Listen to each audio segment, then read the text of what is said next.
The ROG Xbox Ally and Ally X are here with the new full screen experience, and it's going to continue to get better as Xbox has already talked about future updates coming to the full screen experience. They also talk about how they measure success.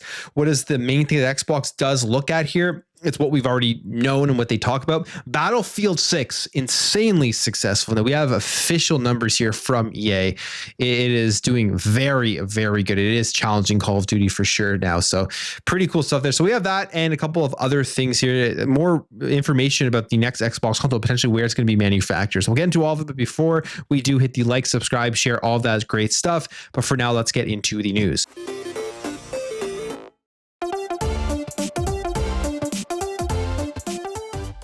So the ROG Xbox Ally X and Ally are here. I have mine. As you can see, I have not been able to set it up or unbox it or anything yet. I just had a long day at work, picked it up. I'm going to be putting out content on that and everything. So stay tuned for that. I'm excited to jump into it. We've already been seeing lots of performance, how our games are running, general reactions from people, how they feel about it, having it in their hands. And overall, it seems overwhelming positive for specifically the Ally X. One of the biggest things here is this is the only handheld that you're going to be able to jump into day one and get more of a console-like experience with the full screen experience that has been put out here by Xbox. It is the beginning. It isn't the end point. It isn't where the final product is going to be. That part I think was pretty obvious if you've been tracking any of this stuff when it comes to the handheld or to the full screen experience. There's still issues. There's still stuff that continuously will need to be updated, and it being a work in progress is something we'll see Xbox continuously rolling out updates for, but a very, very good start.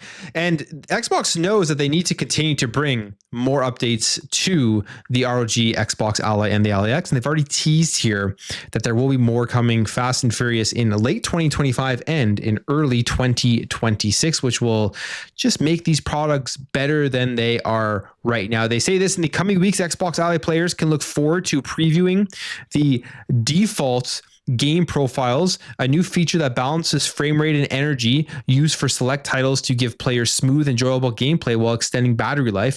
And that's just the beginning. Early next year, we will also roll out enhancements to the docking and experience for Xbox Ally handhelds, introduce AI-powered features like automatic super resolution and highlight reels for the Xbox Ally X, and much more. I'm very excited to see how this auto SR stuff works, the AI stuff, because that is one of the advantages that the Xbox Ally devices currently has comparatively to something like the Lenovo Legion Go 2. It does have that AI in it where it's unlocked. I have read things and heard things that on every Z2 Extreme, the AI is available, but this is the only one right now that seems like it's unlocked and will be usable for games coming out in the future. Now, they also even put out this graphic as to everything that is coming here with the actual features that you can get right now, plus the additional things that are coming. So default game pros, as I mentioned, enhanced docking experience, auto SR, highlight reels, and ongoing improvements to performance, battery life, games, and compatibility. And these are all the things right now that you do get to play anywhere side of the handheld, which is one of the main reasons why I picked this up, because I have so many Play Anywhere titles now, and those continue to grow. I'm building up my catalog with Play Anywhere titles. It is probably my favorite thing that Xbox does right now, is giving you that dual access, the PC version, the console version, the handheld, all of that in one place. And that is something that where I think that is the big advantage here of the Xbox Ally devices, is with the Play Anywhere stuff. You have they say Xbox games and access to leading PC storefronts, because you do get Steam on it. They have the cloud. You can play cloud on it. I mean, I think cloud's going to come more in handy with the white Ally because it is less powerful. But I also do think that things like the AI features are going to be super big for the $600 Xbox Ally, because there is less power under the hood. But it's here. We're seeing just social media. All they can talk about right now is it an Xbox or is it not an Xbox? And that's why the social media bubble, I don't think, is a majority in any way. It's a very, very vocal minority of people who just want to debate some of the stupid things. I've been taking part in it, trolling, and every time I make any sort of tweet about it being an Xbox, or I said I picked up my new Xbox, things that the comments are just littered with PlayStation guys angry that I'm calling it an Xbox. It's kind of hilarious, but we're here everyone who has one, they're going to enjoy their shiny new Xbox handheld. Now, when it comes to the way that Xbox measures success, you see a lot of debate whether this is the right way to do it or not.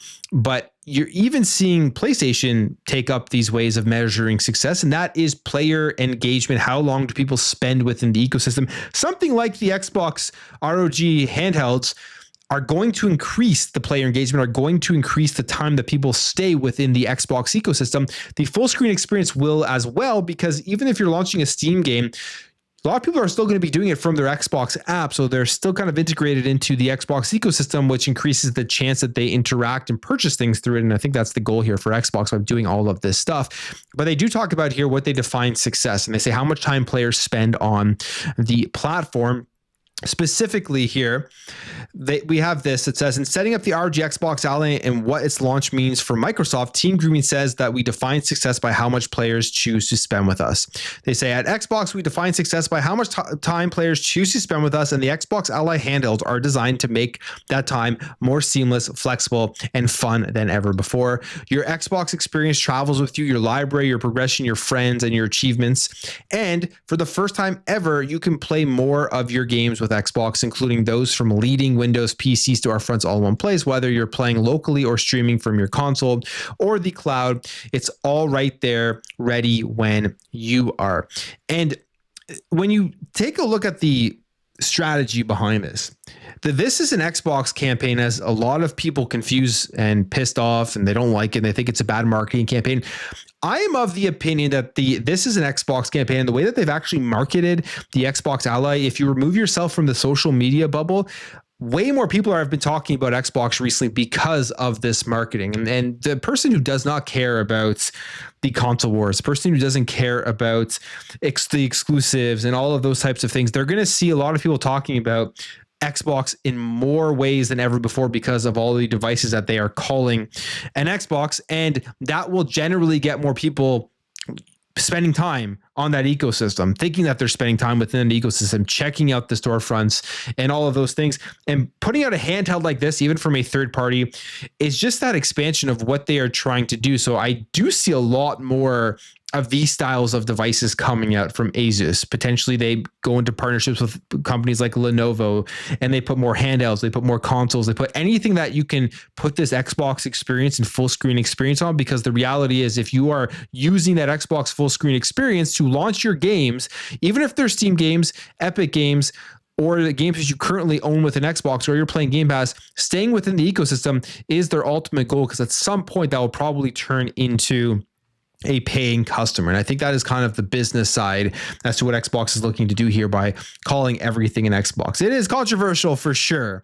People are very angry about it, but I think a lot of that is just confined to, again, that social media bubble. You'll have a lot of people, they don't care. If the device plays the games they want to play, they will pick it up and they will experience what Xbox is offering here with that full screen experience. So, and at the same time, as I mentioned, PlayStation mentioned this as well in their recent financial reports, that they're measuring success too by their user engagement, monthly active users, and all this stuff. It is the way of the future of the industry. It's just people's time and energy and attention is more important right now than how many units are they selling of each little thing that they do put out. And one of those games that is selling a lot of units, and I think this could now rival Call of Duty. Well, we'll see how Call of Duty sells. I was of the opinion that it'll do very good. It will compete, but it won't beat Call of Duty. I could end up being absolutely wrong here. We'll see what happens in a month from now when Call of Duty Black Ops 7 does launch. But Battlefield 6 is having a record launch here, like insanely well, and good for them coming out back from 2042 and bringing more competition. I think it's a great thing, especially for Call of Duty if you want that game to continuously improve. But we have this. Battlefield 6 has the biggest launch in the series history. And this is not from an analytics company, as I talked about yesterday. This is directly from EA themselves. They say that they have over 7 million copies sold and counting. They say, first and foremost, we want to thank our players. Battlefield 6 was built with our fans from the initial concept through to the implementation of Battlefield Labs and into the record-shattering open beta. We have been obsessed with player feedback. Together with our players, we've had a singular goal: to craft the best Battlefield ever And this is just the beginning. Our first season of new content is just 12 days away. And they say, we never take moments like this for granted. So I want to express our sincere gratitude to our global Battlefield studios and passionate community that has helped us get to this point. 7 million copies already sold from Battlefield 6. And in the first weekend, basically, that it's been out, the first week or so, however long it's not been very long, but already 7 million is insane. And it's going to continue to sell more than that. One of the things that I kind of notice is that getting these early access, getting your community really interested in the game and taking all of that feedback over a long period of time helps a lot of these games sell well right off of the bat. You think also like Baldur's Gate 3, how long that game was in early access before it launched and then how big of a launch that had. Battlefield 6, similar. People have been playing this game for a while, and we also got the beta and everything. And then it's coming out here with a massive launch because it's coming out very polished in the way that the community wants it, the Battlefield community wants it. And if you do that, they're going to support it. And again, Vincent Pella knocks it out of the park. That guy is going down history as one of the best producers, heads of studios, whatever you want to call them, for these games. Everything he's touched is basically turned to gold at EA. So again, not shocked here that Battlefield 6 has done so well. All right, let's jump back here to talking about Xbox and manufacturing of consoles. They are making a next generation console. They've confirmed it multiple times, even though people will say they aren't. Unless something crazy changes between now and the time it comes out, anything can happen. Right now, they're making a next gen console. One of the big issues right now for manufacturing technology is tariffs and the fact that they're all manufactured in China and it's more expensive now. Well, Microsoft's trying to get ahead of this going forward for the next gen, as they are reportedly moving their Surface manufacturing out of China, as well as their console manufacturing, which will be big here going forward, especially for the manufacturing of their next generation. They say as trade tensions grow between the US and China, Microsoft is reportedly preparing to move the manufacturing of its Surface laptops and tablets out of China. And they're aiming to move the manufacturing of Surface devices and data center servers out of China starting from 2026 at the earliest. And they also say here that the report claims that Microsoft has already shifted some of its existing server production outside of China and is pushing to also produce more Xbox consoles outside of the country. And there's always that debate as to whether it's purely greed, which I do believe at major corporations, there's greed that plays into every single business decision because all they care about is their profits going up at the end of the day. But there was this whole debate with the Xbox console prices going up, whether it was just greed or whether it was just tariffs. Clearly, it was a mix of both. Could Microsoft take on the cost of the tariffs for Xbox? Of course they could. They're a multi-trillion-dollar company, but that's living in a utopian world. It's not how businesses operate. They're not going to do that, especially with a product that they know isn't the best seller out there. So they decided to raise the price, and they continuously are raising the price because they want to push all of those costs onto the consumer. And now they're looking to produce more of these outside of China, probably because they're going to find a place where they can produce them and give better prices that's better for them overall, for their marketing and for the goodwill of their customers, and then obviously better for their pocketbooks, as it would be cheaper to produce if you're not paying all of this money, this additional money, because of these tariffs. So we will see what happens. I wonder where and how they're going to manufacture the next console. Have they've already moved on from giving a more regular console price? Will it only be a luxury item? These are all items and things that are up in the air, and we will find out about that, I think, sooner rather than later. But moving it out now, preparing probably for the next generation so that they can get prices at a more reasonable place, that they're not going to be coming in at over $1,000 for the next gen consoles. And we'll see what happens here. But that's it for me. I'm going to end the video. If you did enjoy this video, hit that thumbs up. If you're new, hit that subscribe, and I'll catch you guys in the next video.